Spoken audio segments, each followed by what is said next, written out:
podcastnya kita semua.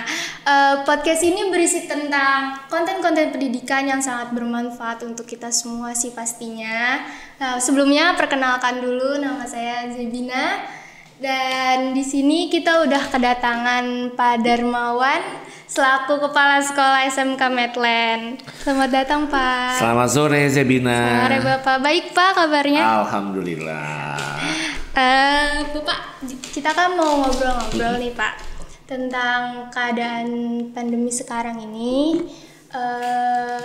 Saya nanti mau nanya dan gak apa-apa ya Pak kalau saya nyontek-nyontek sedikit. Gak apa-apa. Ayo, kan dalam keadaan sekarang ini mungkin karena terlalu lama atau bagaimana jadinya pemerintah memperlakukan new normal Pak. Iya. Nah, menurut Bapak sebenarnya tuh new normal itu sendiri itu apa sih Pak? Iya, mungkin new normal itu istilah kita aja ya, new normal gitu ya. Jadi artinya normal yang baru ya. Nah, berarti kalau ada normal yang baru berarti selama ini kita nggak normal nih. Tapi sebenarnya mungkin gini, disebut normal atau normal baru atau kehidupan yang baru ya mungkinnya new normal. Misalnya contohnya begini, pada waktu sebelum pandemi corona ya, kebanyakan dari kita mengabaikan cuci tangan. Ya, sekarang kita masuk ke satu tahap yang lebih bagus, kita harus cuci tangan. Kalau dulu kita abai dengan hygiene, abai dengan kesehatan. Sekarang kita harus lebih aware dengan kesehatan. Kalau dulu orang kayaknya kemana-mana nggak mau pakai masker, sekarang orang harus mau pakai masker. Ya. Nah itu semua adalah bagian daripada satu hidup yang baru yang terjadi karena adanya satu penyakit ya, satu virus yang menyerang manusia, di mana penularannya disebabkan karena adanya droplet atau adanya kontak di antara manusia gitu.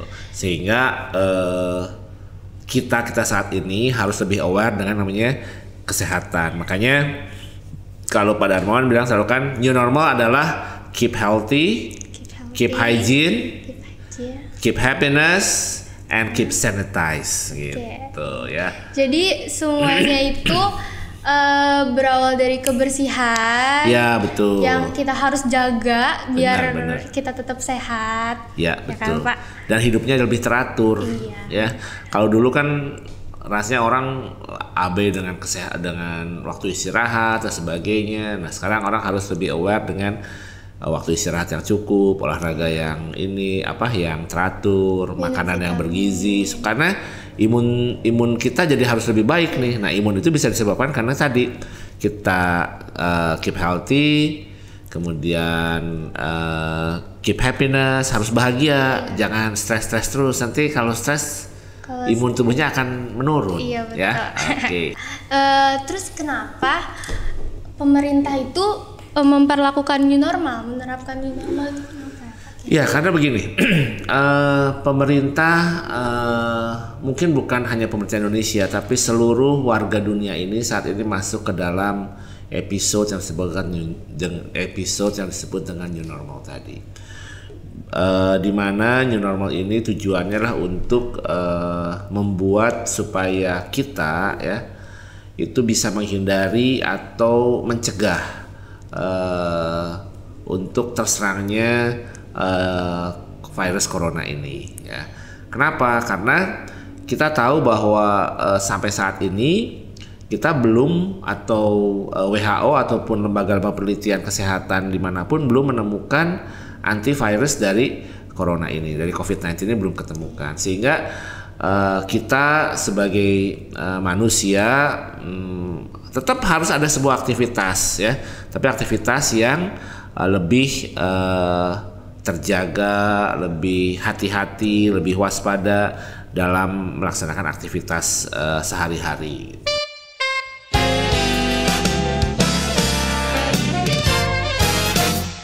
Oke. Di Indonesia ini kan menerapkan new normal itu untuk semua daerah atau beberapa aja? Akan lebih baik semua wilayah di seluruh Indonesia ya, dimanapun itu, baik itu di kota besar, di pinggiran kota besar, ataupun mungkin di desa-desa, harus mulai masuk dalam new normal life atau kehidupan new normal ini. Kenapa? Karena kita tahu bahwa new normal life ini akan membuat kita menjadi lebih baik sebenarnya ya, terutama dalam faktor kebersihan dan kesehatan. Berarti pasti ada ketentuan-ketentuan yang berlaku. Betul. Untuk new normal ini sendiri. Itu semuanya itu sama Pak atau gimana? Tentunya saat ini memang di Indonesia ada yang dibagi dalam beberapa zona ya. Ada zona merah, itu zona yang saat ini memang pandemiknya paling tinggi ya, dimana mungkin di situ banyak dari hasil rapid test ataupun swab test itu banyak orang-orang yang dianggap terjangkit atau mempunyai gejala untuk virus tersebut ya. Nah, itu katakan zona merah ya, karena berbahaya. Nah, lalu ada zona biru, zona kuning, dan zona hijau itu yang relatif paling kecil, paling sedikit lah orang-orang yang terdampak atau terkena dengan virus corona ini. Berarti untuk yang di zona merah dan beberapa zona lainnya itu masih belum bisa memperlakukan new normal. Ya, karena sebagian besar warganya masih belum, ya masih banyak yang terkena dan terjangkit tadi ya, sehingga dikhawatirkan penularannya menjadi sangat cepat kalau misalnya tidak dijaga gitu. Mungkin di zona kuning dan zona hijau yang boleh memperlakukan new normal ya Pak? Zona kuning ya, zona hijau relatif paling aman ya. Tapi zona kuning itu adalah zona waspada ya, zona yang mungkin harus lebih hati-hati, tapi tidak seperti zona merah yang sangat berbahaya ya itu. Nah, kan Bapak kepala sekolah nih, saya mau tanya tentang di pendidikannya. Apa peraturan di perusahaan dan di sekolah itu beda memperlakukan new normal? Kayak contohnya kalau di perusahaan kan gak boleh ada lembur. Nah, kalau di sekolah itu gimana? Ya, sebenarnya di sekolah itu saat ini yang paling pertama adalah bagaimana sekolah mempersiapkan semua sarana pendukungnya untuk masuk dalam kondisi new normal. Misalnya, sejauh mana sekolah mempersiapkan sarana toilet itu harus betul-betul bersih dan sehat. Itu yang pertama, ya. Ada sirkulasi udara dan sebagainya. Yang kedua, apakah sarana untuk mencuci tangan itu cukup nggak dengan jumlah siswa yang ada di sekolah? Ya, lalu kemudian bagaimana kelas yang tadinya mungkin tidak ada yang namanya physical distancing, ya? Nah, sekarang harus dijaga jaraknya, ya. Nah, itu harus disiapkan semua. Lalu jam pelajaran yang kalau dulu misalnya 8 jam dalam sehari siswa bisa belajar di sekolah, mungkin sekarang menjadi antara 4 sampai 6 jam maksimal siswa berada di sekolah ya.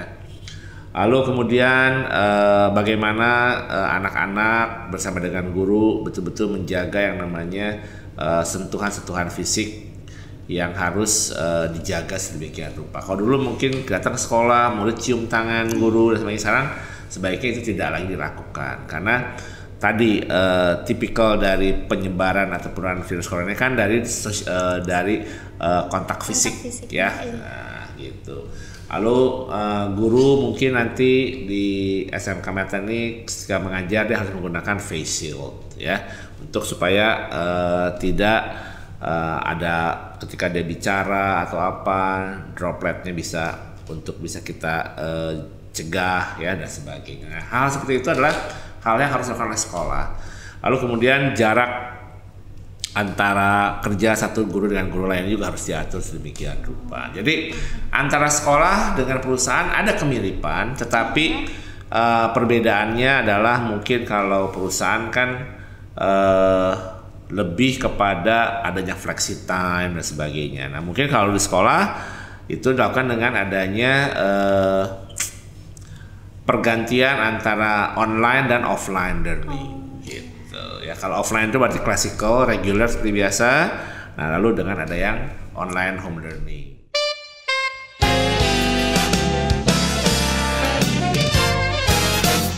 Selama ini saya dengar-dengar pengumumannya itu kan masuk sekolah itu selalu diundur nih Pak.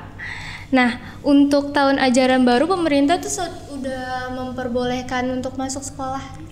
Ya, dari informasi terakhir bahwa tetap tahun ajaran baru akan dilaksanakan pada bulan Juli nanti.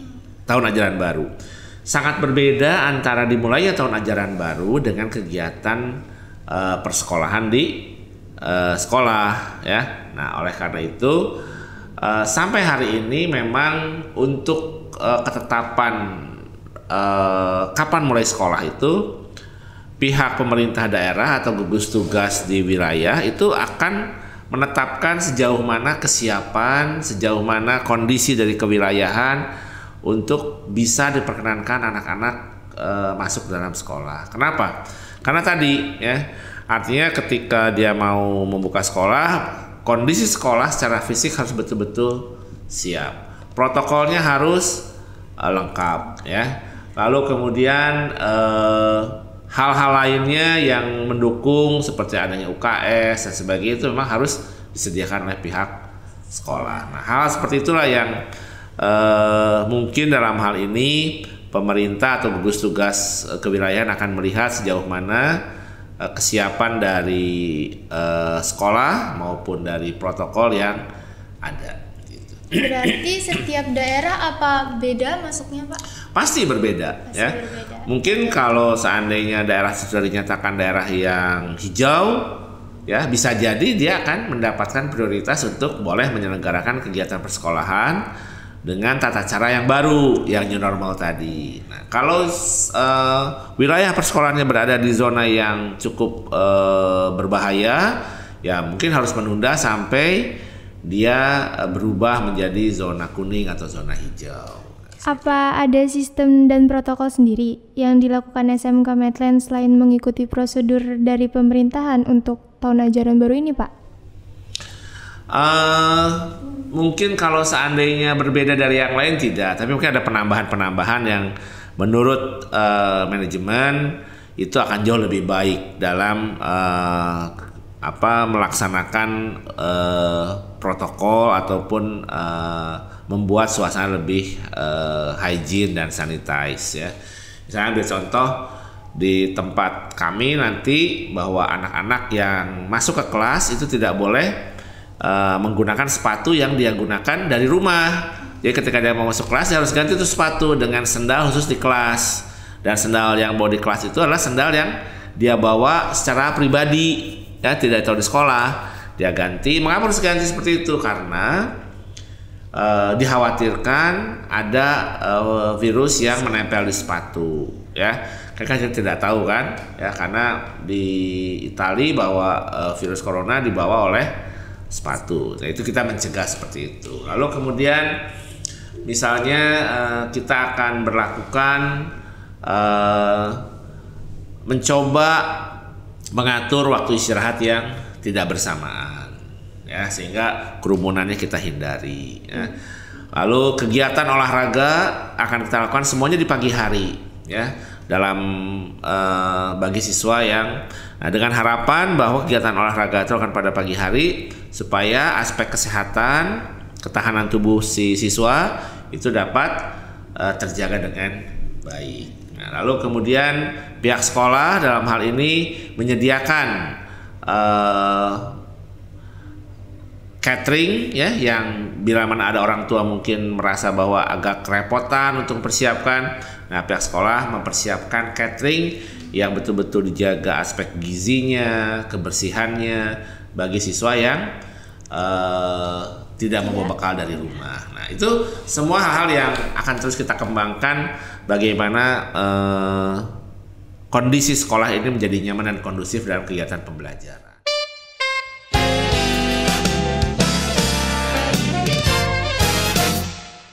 Kan seperti layaknya sebagian besar perusahaan nih Pak, kan mereka itu ada yang memecat karyawannya, ada yang tidak menerima karyawan baru. Nah, untuk SMK Medland sendiri ini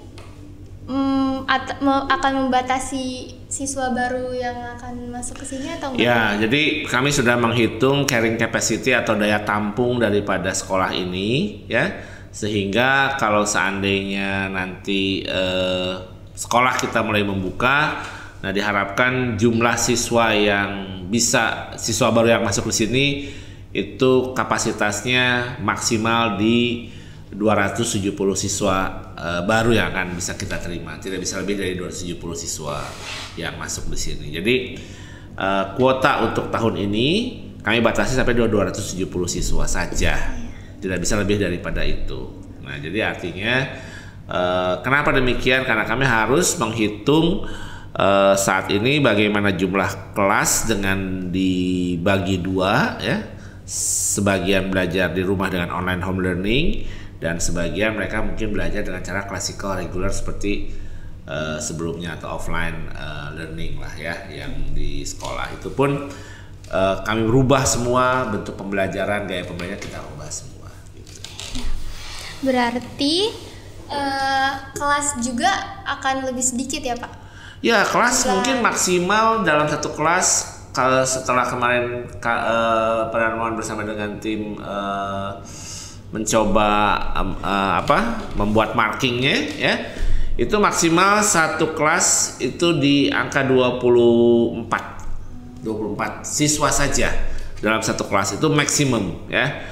Nah, jadi kita tidak bisa lebih dari 24 siswa dalam satu kelas, dengan jarak antara satu siswa lainnya itu adalah kiri dan kanan adalah sekitar 1,20 meter ke kiri, 1,20 meter ke kanan, dan 1,20 meter ke depan, 1,20 meter ke belakang. Ya, jadi itu betul-betul siswa itu jarak radius geraknya menjadi sangat aman. Pertanyaan terakhir nih Pak. Ya. Apa langkah yang diambil agar pembelajaran di tahun baru ini tetap efektif dilaksanakan?